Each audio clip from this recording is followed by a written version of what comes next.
एक गांव में एक लड़का रहता था जो कि बहुत ही महत्वाकांक्षी था। उसे अपने जीवन में बहुत बड़े बड़े काम करने थे। इसी कारण गांव के सभी लोग उसे बहुत पसंद भी करते थे और उसकी बहुत तारीफ भी करते थे, क्योंकि वह बहुत ही ज़्यादा मजबूत, मेहनती और बुद्धिमान भी था। उसकी मेहनत और लगन को देखकर सभी गांव वालों को यही लगता था कि यह लड़का जरूर एक दिन कुछ बड़ा करेगा, हमारे गांव के हालात ठीक करेगा, हमारे गांव को आगे लेकर जाएगा। और उस जवान लड़के को भी यह विश्वास था कि वह जो चाहे बन सकता है। इसीलिए वह हमेशा चौड़ा होकर चलता था, पूरे आत्मविश्वास के साथ। उसकी आंखों में हमेशा जोश और आत्मविश्वास दिखाई पड़ता था। और यह आत्मविश्वास ऐसे ही नहीं आया था। इस आत्मविश्वास के पीछे थी उसकी कड़ी मेहनत, क्योंकि वह घंटों घंटों तक तलवारबाजी सीखता रहता था, तलवारबाजी का कड़ा अभ्यास करता रहता था, जिसकी वजह से उसका शरीर बहुत ही मजबूत और शक्तिशाली बन चुका था। ऐसे ही कई बार जब वो तलवारबाजी करके घर वापस आ रहा होता था तो रास्ते में कई सारी लड़कियां उसे देखकर मुस्कुराती थी और बदले में वह भी उन्हें देखकर मुस्कुरा देता था। वह उनमें से एक लड़की को पसंद भी करता था, लेकिन फिर भी वह उन पर ज़्यादा ध्यान नहीं देता था।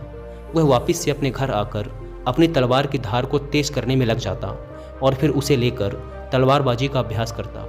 ऐसे ही वो रात में और भी ऐसे कई सारे काम करता जो उसे एक अच्छा तलवारबाज बनाने में उसकी मदद करते थे। अब यही उसका नियम बन चुका था। ऐसे ही एक अंधेरी रात को वह लालटेन जलाकर अपनी तलवार को तेज कर रहा था। तभी अचानक उसे पीछे से एक धीमी सी आवाज़ सुनाई पड़ने लगी। यह आवाज़ उसका नाम पुकार रही थी। लड़का जैसे ही यह आवाज़ सुनता है वह तुरंत तलवार लेकर खड़ा हो जाता है हमला करने के लिए। लेकिन जैसे ही वह मुड़ता है वह देखता है कि वहाँ पर कोई इंसान नहीं है, बल्कि सफ़ेद और लाल रंग की कोई चीज़ हवा में उड़ रही होती है। यह सफ़ेद और लाल रंग की उड़ने वाली चीज़ एक आत्मा होती है, जिसे आप भूत भी कह सकते हैं। यह आत्मा देखने में बड़ी अजीब थी, क्योंकि ना तो यह स्त्री जैसी लग रही थी और ना ही पुरुष जैसी, ना ही खुश ना ही उदास।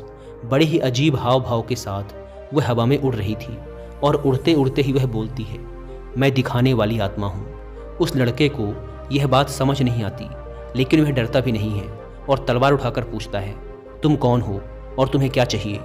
आत्मा कहती है, मुझे कुछ नहीं चाहिए, मैं बस तुम्हें अपनी ताकत दिखाना चाहती हूँ। मैं दिखाने वाली आत्मा हूँ, मैं तुम्हें वो सब कुछ दिखा सकती हूँ जो तुम देखना चाहते हो।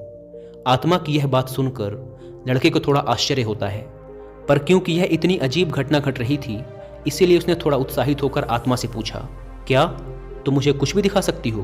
तो ठीक है, तुम मुझे इस दुनिया की सबसे महंगी तलवार दिखाओ जो सोने और हीरे जवाहरातों से बनी है।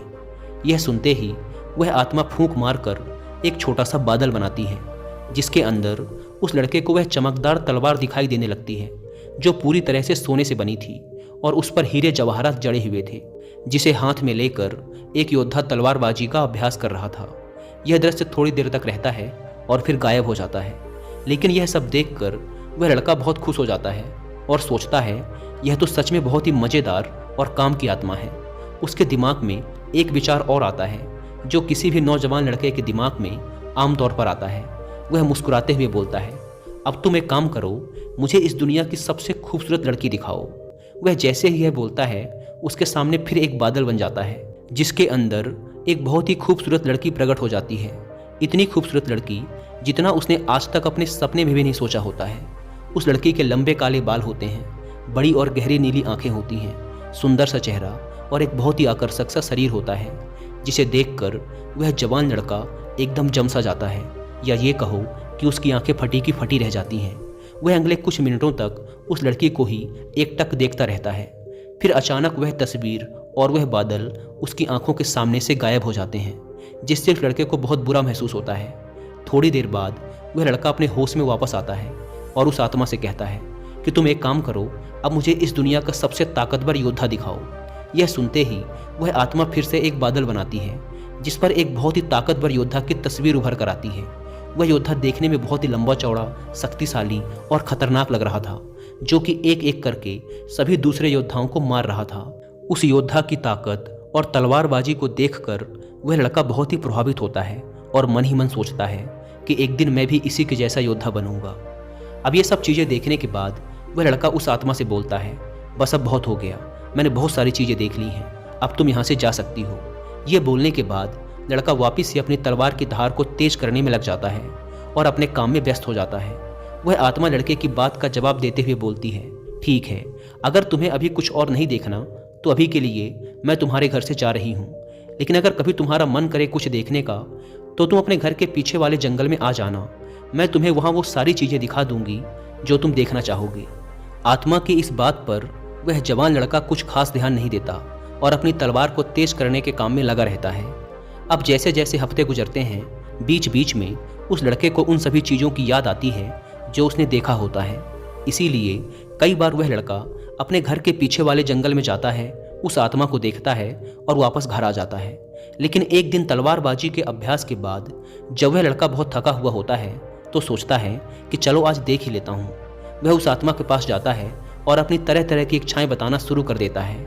वह कभी दुनिया की सबसे खूबसूरत जगहों को देखता है, अलग अलग मौसम को देखता है, उसके कुछ दोस्त जो अब उसके साथ नहीं हैं उनको देखता है, और यहाँ तक कि कई बार कई सारी खूबसूरत लड़कियों को देखता है अलग अलग चीज़ों में। इस तरीके से हफ्ते महीनों बदल जाते हैं और कुछ ही महीनों बाद इस लड़के में बदलाव आने लगता है। जहाँ पहले ये लड़का घंटों घंटों तक तलवारबाजी का अभ्यास करता था, अब वह रोज़ 1 घंटा पहले ही घर वापस आने लगा था। कुछ दिनों बाद उसने उस आत्मा को भी अपने घर में ही बुला लिया था, जिसके बाद से वो आराम से जब चाहे और जितना चाहे चीज़ों को देख सकता था। पहले ये चीज़ें 1 घंटे पहले हुई, फिर धीरे धीरे वो लड़का इतना आराम पसंद हो गया कि वह 2 घंटे पहले आने लगा, फिर 3 घंटे। वो कई बार जल्दी घर आकर आत्मा से बोलता, मुझे दिखाओ कि अच्छे योद्धा कैसे लड़ते हैं, और फिर धीरे धीरे यह उसकी आदत बन गई। वह रोज़ अलग अलग योद्धाओं को लड़ते हुए देखता, उनकी लड़ाई का आनंद उठाता और सोचता कि काश मैं भी एक दिन ऐसा बनूं। ऐसे ही धीरे धीरे उसमें बहुत से बदलाव आने लगे। अब जब वो तलवारबाजी का अभ्यास करके घर वापस लौटता और लड़कियां उसे देखकर हाथ हिलाती, तो अब वो उनकी तरफ देखता तक नहीं था, उन्हें पूरी तरह इग्नोर कर देता, क्योंकि अब उसने इतनी सुंदर सुंदर लड़कियां देख ली थी कि अब वह सोचने लगा था कि काश उसे भी एक दिन कोई ऐसी लड़की मिले, और जिस दिन उसे ऐसी लड़की मिल जाएगी वह उससे ही शादी करेगा और उसी के साथ रहेगा जिसके वह लायक है। कई बार वो आत्मा से लड़ाइयाँ दिखाने के लिए कहता, जो उस समय दुनिया भर में चल रही थी। वह उन्हें देखता, उनमें से किसी एक को अपना हीरो बना लेता, उसके लिए चीयर करता, तालियां बजाता, और अगर उसका हीरो हार जाता तो वह उसके लिए दुखी भी होता। उसके बाद वह किसी दूसरे को अपना हीरो बना लेता, उसकी लड़ाई देखता और उसके लिए चीयर करता। अब ये सब चीज़ें करने में उसे बड़ा आनंद आने लगा था। उसे इतना मज़ा आने लगा था कि अब उसने अपने तलवारबाजी के अभ्यास का समय एकदम ना के बराबर कर दिया था, और अब तो वो घर आकर अपनी तलवार को धार भी कभी कभार ही देता था। और कुछ महीने बाद तो उसने अपनी तलवार को तेज करना पूरी तरह से छोड़ ही दिया। कई साल बीत गए और उसकी तलवार ऐसे की ऐसे ही पड़ी रही, जिसमें धीरे धीरे जंग लगने लगी। लेकिन उसे कोई फर्क नहीं पड़ रहा था, क्योंकि उसे मज़ा आ रहा था। वो जो चाहे जब चाहे देख सकता था और खुश हो सकता था। लेकिन जैसे जैसे समय बीतता गया, ऐसा नहीं था कि उसे सिर्फ मज़ा ही आ रहा था। अब धीरे धीरे उसे दूसरे बड़े योद्धाओं से जलन भी महसूस होने लगी थी, क्योंकि वो उनको देखता और फिर अपने आप को देखता तो उसे बहुत दुख होता, क्योंकि अब वह बहुत कमज़ोर हो चुका था, जबकि दूसरे बहुत ताकतवर थे। एक समय बाद उसे ऐसा लगने लगा कि अब वह कभी एक महान योद्धा बन ही नहीं सकता, और दूसरे जो बन रहे हैं वो उससे अलग हैं, उनमें कुछ खास बात है, उनके पास ऐसी बहुत सारी चीज़ें हैं जो उसके पास नहीं हैं, इसीलिए वो कभी एक अच्छा योद्धा बन ही नहीं पाएगा। तो अब तक वो जिन लोगों को अपना हीरो मानता था उनसे ही ईर्ष्या करने लगा, उन्हें गाली देने लगा, उनमें कमियां निकालने लगा। यहाँ तक कि अब अगर वो कभी दौड़ने भी जाता तो अच्छे से दौड़ भी नहीं पाता था।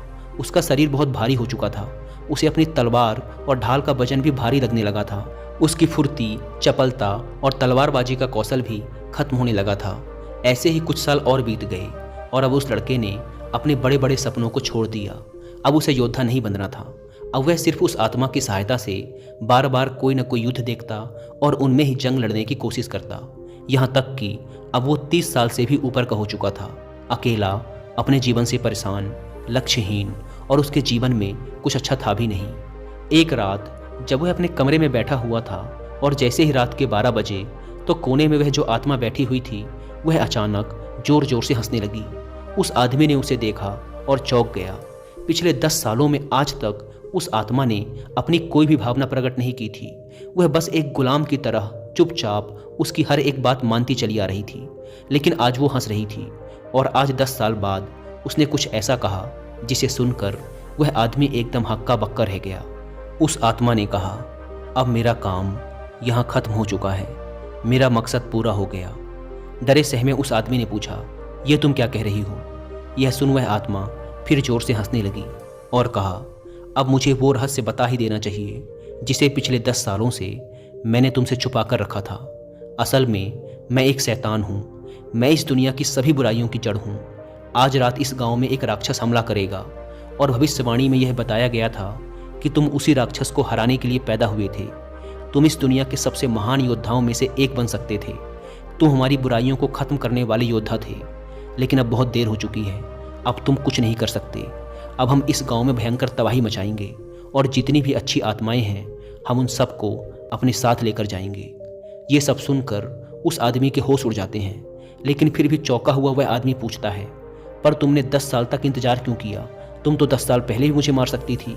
तब आत्मा ने कहा, देखो, भविष्यवाणी में यह भी बताया गया था कि तुम्हें इस दुनिया का कोई भी राक्षस, कोई भी शैतान, कोई भी योद्धा हरा नहीं सकता था, और मैं तो बस एक छोटी सी आत्मा हूँ।